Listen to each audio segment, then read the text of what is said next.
오늘 말씀해 주는 성찬 내식의 의미와 기원이라는 제목으로 함께 은혜를 나눕니다. 오늘 우리 바이올린 찬양에 참 은혜 많이 받았습니다. 우리 찬양을 한다는 것은 주님 앞에 우리 온 몸을 드리는 것과 동일한 겁니다. 그래서 준비하는 것 속에서 이미 은혜는 충분히 체험했을 것이고요. 듣는 사람들 마음속에도 그 은혜가 전달되었으리라 생각합니다. 목소리가 아니지만 악기에서도 떨림이 있어요. 악기에서도 떨림이 있고 악기에서도 주님을 찬양하는 고백의 소리들이 이렇게 우리 간정처럼 막 들려 나오는 것은 아마 주님께 향한 이 마음이 온전해지기 때문이라 믿습니다. 오늘 찬양에 많은 은혜가 있었고, 여러분 찬양하실 때 그냥 앞에 나와서 뒤적뒤적해서 몇 장 부르는 게 아니고 집에서 열심히 찬양하세요. 집에서 찬양하고 집에서 열심히 준비하고, 그러는 게 바로 찬양의 아주 기본입니다. 그래서 찬양하는 여러분들에게 하늘의 은혜가 임하기를 원합니다. 기독교의 가장 중요한 의식을 신학적인 용어로 이 성례전이라 합니다. 성례전, 이 세크라멘트라고 하죠. 성례전은 이 세크라멘트라고 하는데, 이는 라틴어에서 이제 그 어원이 파생이 됩니다. 이 세크라멘툼이라는 이 라틴어에서 이 파생이 되고요.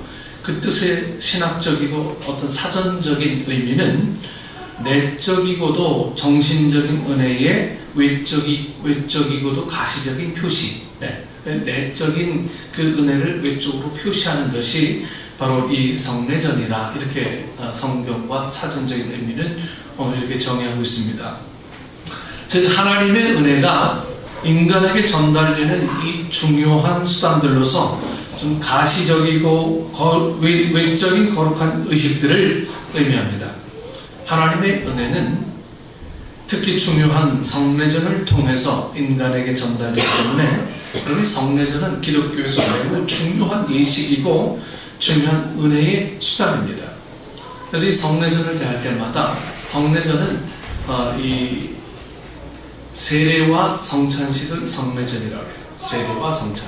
이미 여러분들은 세례를 다 받으셨기 때문에 우리가 성찬식 이 하나를 오늘 지금 행하는데, 이 성찬식은 굉장히 중요한 은혜의 수단입니다.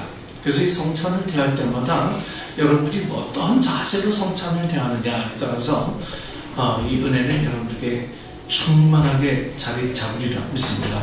여러분, 구약시대에는 할례와 유월절이 중요한 성례로 지켜졌어요. 이 할례와 유월절. 이 개신교의 성례전은 세례 예식과 성찬 예식 이 두 가지 뿐입니다. 로마 이 가톨릭은 7가지 성례전을 아직도 유지하고 있어요.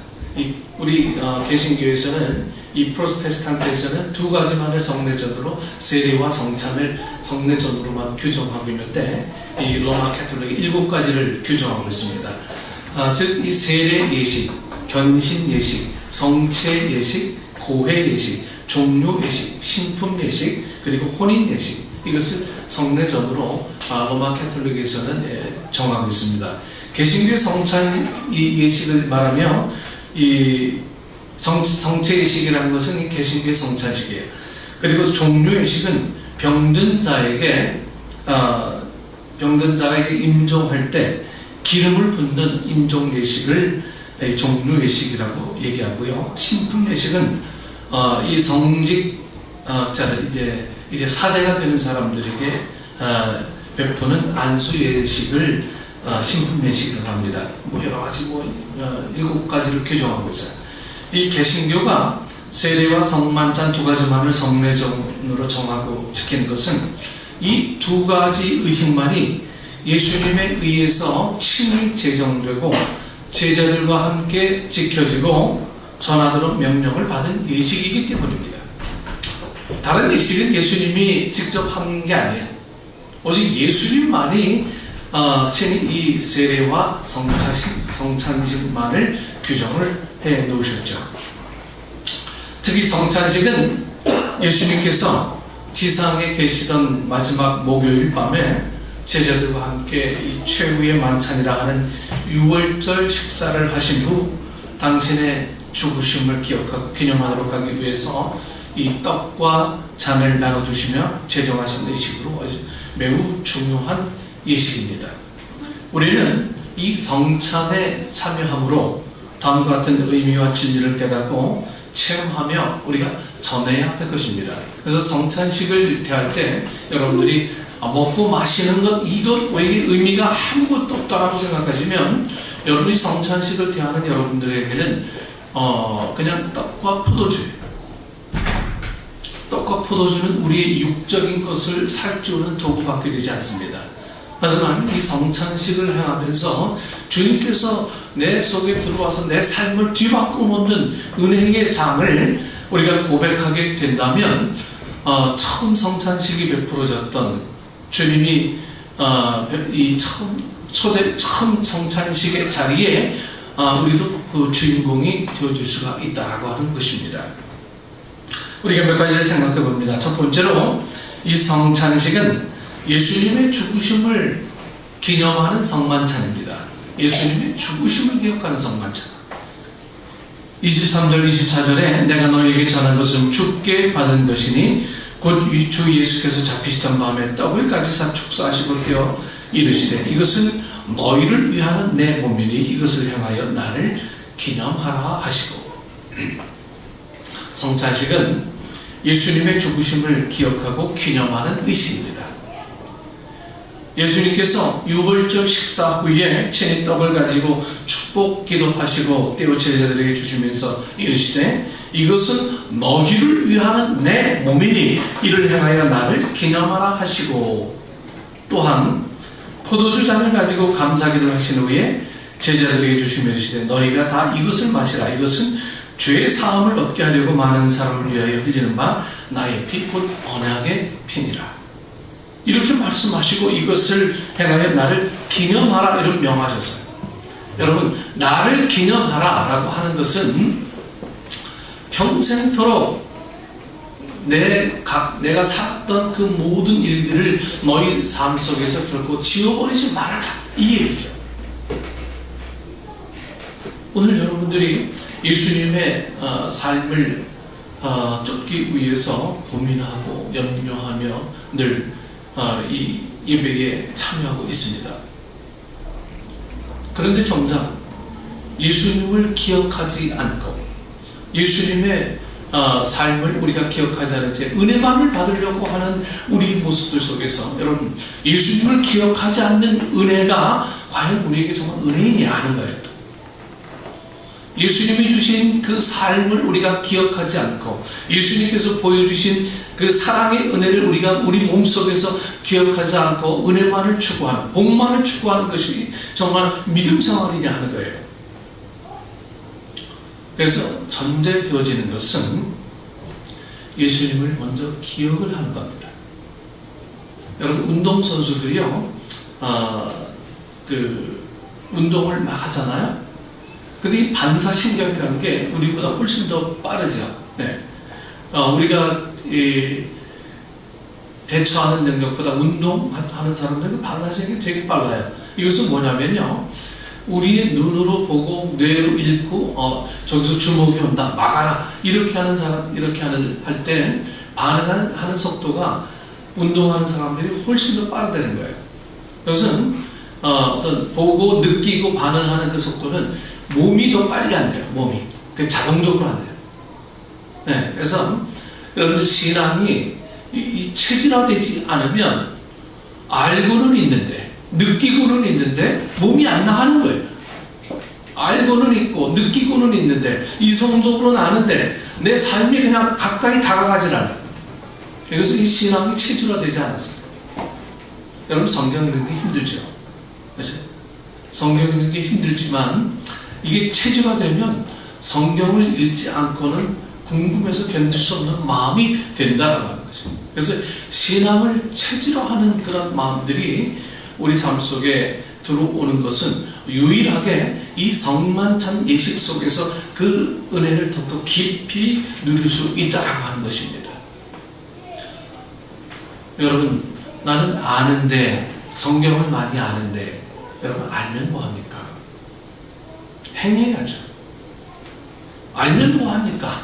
그것이 내 삶 속에서 적용이 되어지고 많은 영혼들을 구원하는 일에 우리가 수고롭게 쓰임받아야죠.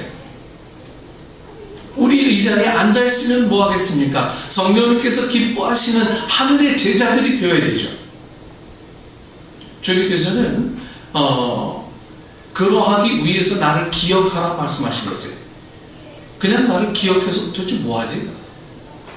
기억하라 해서 뭐 하라고 주님께서 자신을 기억하라고 하십니까? 여러분 그냥 머릿속에서 아무런 의미 없이 나를 기억하라라고 하는 것은 제자들에게 오랜 기억이 없어지는 거예요. 어떤 이미지가 남아있지 않는 거예요. 그래서 나를 기념하라 할 때 떡과 포도주를 갖고 이것은 내 몸이고 이것은 내 피다. 그러니 이것 속에서 너희들이 떡과 포도주를 먹지만 이것은 내 살과 내 피니까 이 속에서 강력하게 너희들 속에서 내가 역사하는 그 역사를 너희들과 함께 누리자 하는 거예요. 다시 말해서 하나 되자 하는 얘기예요. 그런데 제자들은 예수님이 자신의 몸과 피를 나눠주셨는데도 그때까지도 그게 무슨 뜻인지 몰랐어요. 그때까지도. 이때 상황은 우리가 먹는 이 성찬떡 요만한 거 하나, 포도주 요만한 게 하나가 아니고요, 만찬이었어요. 배불리 먹는 거였어요. 배불리 먹고 그냥 한 끼 식사예요. 식사. 애찬식과 만찬식이 겸한 성찬식인 이 최후의 만찬이었습니다. 그래서 예수님이 우리에게 한 끼 식사를 제공하시는구나 이렇게 생각을 했었습니다. 그런데 이 제자들이 언제 뒤바뀌었냐면요, 예수님이 이제 죽으셨어요. 그들은 절망하고 자기 고향으로 다 돌아갑니다. 예수님이 죽으셨어요. 우리는 이제 끝장이다. 그리고 난 다음에 예수님이 부활하시고 난 다음에 그들이 이 제자들은 예수님과 대면을 하게 되죠. 이제 완전히 새로운 예수님을 보게 됩니다. 예수님이 말씀하셨던 의미가 뭔지를 이제는 알게 됐어요. 부활의 주님을 이제 알게 됐습니다. 그 뒤로부터 제자들의 삶이 이제는 달라지게 되죠. 예수님 살아계실 때 그렇게 하시던 말씀들이 이런 말씀이시군요. 주님께서 내게 원하시던 삶이 이러한 삶이군요 하면서 제자들은요 자기의 순교주로 그냥 달려갑니다. 어떤 제자들은 목베임 당해서 죽고요, 어떤 제자들은 거꾸로 매달려 죽게 되기도 하고요, 어떤 제자들은 수치스러운 죽음을 당하기도 하고요. 부활의 주님을 경험하기 전까지는 그들은 한낱 인간이었지만 부활의 주님을 경험하고 난 다음에는 그들은 그의 삶의 온 육신과 그의 온 정신들이 이미 천국 사람이 되어 있었던 거예요. 그래서 죽음이 그들을 가로막지 못하는 능력들이 부활의 주님을 체험하고 난 다음에 그들은 고백하게 됩니다. 오늘 우리가 성찬 예식을 하면서 여러분들이 제자들은 부활의 주님을 늘 알고는 있었지만 그것이 무엇인지 몰랐던 이 제자들처럼 그렇게 주님을 등지는 삶이 아니라 부활의 주님을 이미 알면서 오늘 성찬 예식을 참여하면서 이것은 주님의 몸이군요, 이것은 주님의 피군요, 내가 주님을 담아놓겠습니다, 이제는 내 삶의 터전에서 주님의 증인으로 살겠습니다 하는 이런 고백들이 우리의 고백이 되기를 축원합니다. 여러분, 이 고백이 되지 않으면 성찬 예식은 여러분들에게 별로 유익하지 않습니다. 예수님께서 친히 이 예식을 제정해 주시면 이르기를 이를 행하여 나를 기념하라.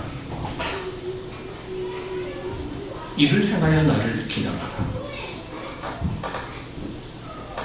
즉 이 성찬 예식을 통해서 여러분, 나를 구원하시기 위하여 십자가상에서 피 흘려 하신 이 예수님의 대속적인 죽으심을 영원히 잊지 않고 기억하며 살고 감사하며 살라는 명령입니다. 명령. 여러분, 이 성찬식을 대하는 것은요, 예수님의 명령이에요.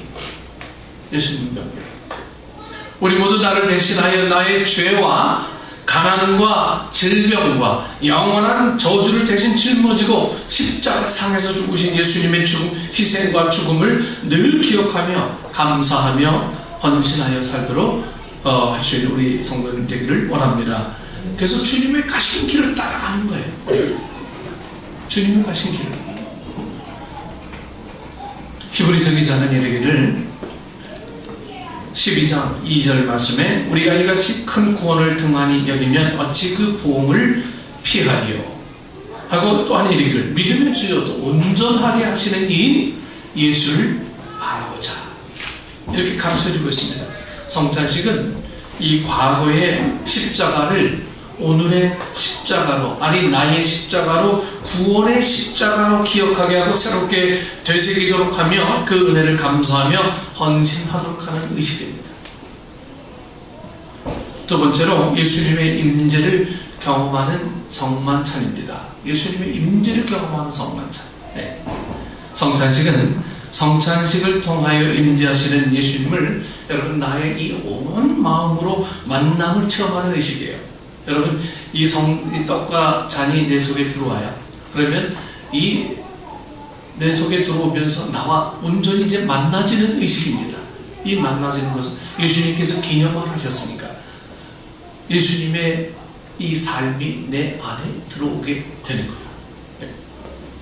종교개혁자들은 성찬식에 예수 그리스도가 임재하신다고 믿고 선포했습니다. 실질적으로 이 떡과 잔을 마시는 것은 예수님이 당신들의 삶에 개입하십니다. 이 뜻이에요. 우리의 삶에 개입해 주십니다. 불안정하고 의심 많은 우리의 삶에 개입해 주십니다. 이런 카톨릭 또 동방정교회, 개신교 모두 같은 입장입니다. 예수 그리스도가 우리 인간에게 믿는 자들에게 임재하시는 두 가지 중요한 수단이 있습니다. 바로 이 말씀의 선포와 성찬식입니다. 말씀 선포와 성찬식. 성도는 이 말씀의 선포, 즉 설교 말씀에서 귀로 듣는 말씀을 통해서 임재하시는 그리스도를 만나고, 성찬식에서는 성도가 이 눈에 보이는 떡과 포도주를 통해서 임재하시는 그리스도를 만납니다. 여러분, 성찬식 우리가 성찬위원들이 여러분들에게 나눠주면서 뭐라고 말씀하고 있죠? 예수님의 몸입니다. 잔을 나눠주면서 여러분들에게 뭐라고 말합니까? 예수님의 피입니다. 여러분, 이것은 예수님을 내 안에 초청하는 은혜장이에요. 예수님을 내 안에 초청하는 거예요. 여러분, 일주일 살면서 예수님의 초청을 늘 우리가 의식하며 살았으면 좋겠습니다. 그런데 그렇게 되지 못하죠. 사람들이 갈등을 겪는 이유 중 하나는 주일날만 예수님과 교제해요. 나머지 삶은 예수님과 교제하지 않습니다. 그러다 보니까 예수님의 임재는 늘 교회 안에서만 제한이 돼요. 이것은 아무런 의미가 없어요. 예수님의 임재는 교회 밖에서 이루어져야 돼요. 제자들이 죽음을 두려워하지 않고 많은 영혼들을 향해서 자신의 목숨을 초계와 같이 버릴 수 있었던 것은 바로 예수님의 임재를 경험한 믿음의 사람들이었기 때문에 그것이 가능한 일이었습니다. 그러므로 성찬식은 눈에 보이는 가시적인 말씀이요 손으로 만질 수 있는 말씀입니다. 성찬식은. 그래서 이 교부 아우구스티누스는요, 성례전의 예식을 보이지 않는 은혜에 보이는 징표, 이렇게 규정하고 있습니다.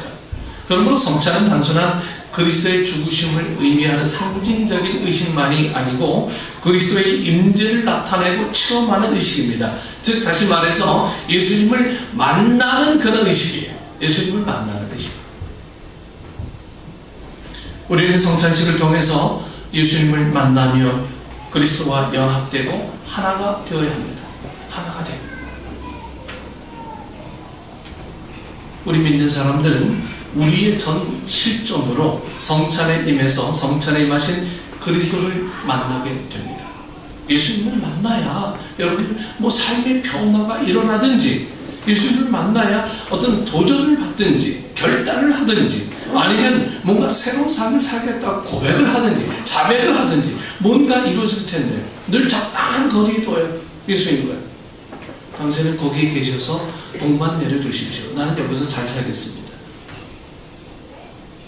여러분, 예수님과 적당한 거리에서 예수님의 복만을 추구하는 것은 기복신앙입니다. 이 샤머니즘과 결탁된 이 기복신앙이에요. 이 기복신앙으로는 절대로 주님을 기뻐할 수가 없어요.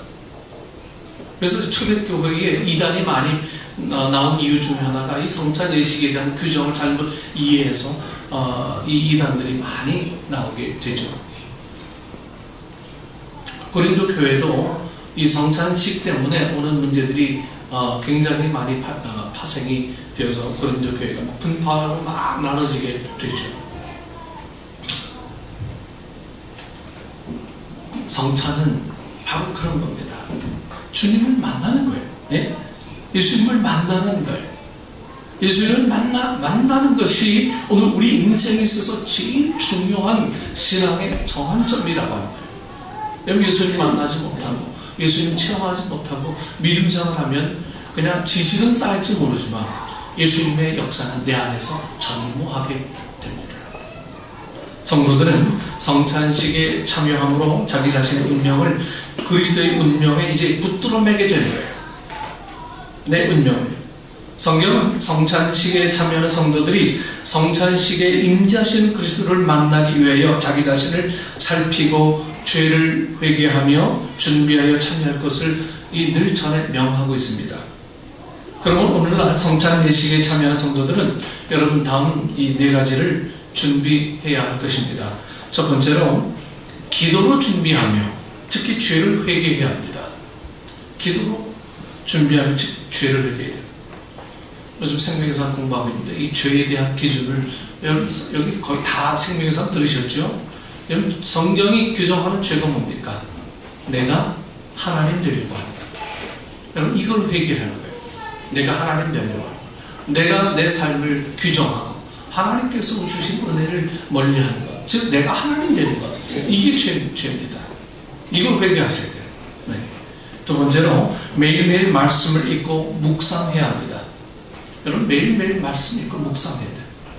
말씀이 내 안에서 자꾸만 숙성되지 않으면 말씀은요 절대로 여러분들 이성적으로 소화할 수 있는 그런 능력의 것이 아닙니다. 네. 그래서 지식적으로 말씀을 아는 사람들이 제일 위험해요. 지식적으로 말씀하는 사람들. 성경 역사는 꿰뚫고 있어요. 그 인물 다 꿰뚫어. 다 알아. 그런데 정작 교회는 안 나와. 이건 예수님 모르는 거죠. 특히 복음서나 예수님의 죽으심과 성찬에 관계된 말씀을 이 기간에 읽고 묵상을 하셔야 됩니다. 이 사순절 기간입니다. 사순절 기간, 이 기간 동안에는 여러분들께서 특별히 더 묵상하고 예수님의 고난, 예수님의 죽으심, 예수님의 부활 이런 것들에 대한 말씀을 여러분들 좀 묵상을 많이 하셔야 됩니다. 세 번째로 주님을 위해서 무엇을 할 것인가를 다시 막 계획하고 준비해야 됩니다. 주님을 위해서 내가 해야 될 게 뭐냐? 여러분 스스로 질문하셔야 돼요. 여러분 믿음 생활 속에서 자기가 자기에게 질문하지 않으면 절대로 성장이 이루어지지 않습니다. 너는 지금 올바로 가고 있느냐? 지금 내가 추구하고 있는 이 믿음의 정의는 뭐냐?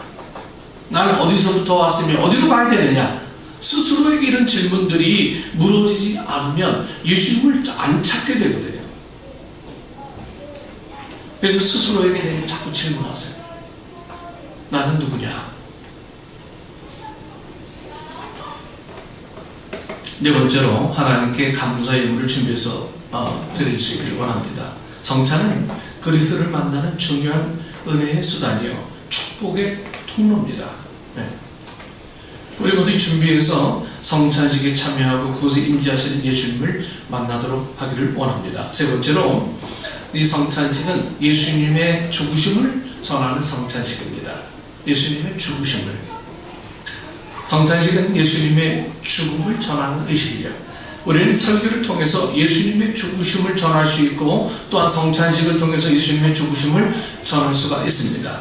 설교는 여러분 귀로 듣는 말씀으로 전하는 것이고, 성찬은 눈으로 보는 예식으로 예수님의 십자가의 죽으심을 전하는 것입니다. 우리는 성찬식에 세례받은 자녀들을 참여시키므로 성찬의 의미를 깨닫게 하고 예수님을 만나게 하고 예수님의 죽으심의 복음을 깨닫고 기억하도록 또 전하도록 우리가 해야 합니다. 성찬식은 여러분 신약 성경이 기록되기도 전에 제정된 거룩한 성례절입니다. 초대교회 때는 매주일마다 성찬 예식을 행했어요. 매주일마다. 이 캐톨릭도 매주일 미사 때마다 이 성찬식을 행하죠.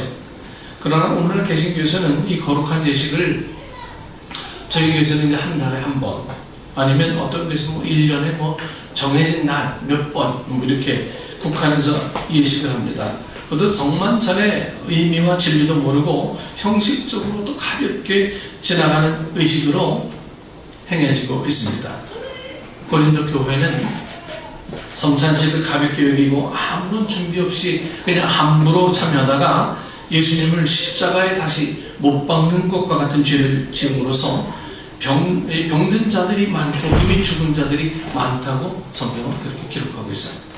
우리 모두 성찬 예식의 깊은 의미를 알고 기도하며 좀 말씀을 읽고 묵상하며 준비해서 정성된 마음으로 성찬 예식에 참여하도록 여러분 수고해 주시길 바랍니다. 그래서 제가 성찬 예식은 이번 주 성찬주일입니다. 늘 여러분들에게 미리 공지를 하잖아요. 성찬 예식입니다. 오늘 우리 누구 기도입니다. 누구 식사 준비입니다. 이번 주일날은 이렇게 봉사자들이 있구나. 그래서 왜 그렇게 하는지 아세요?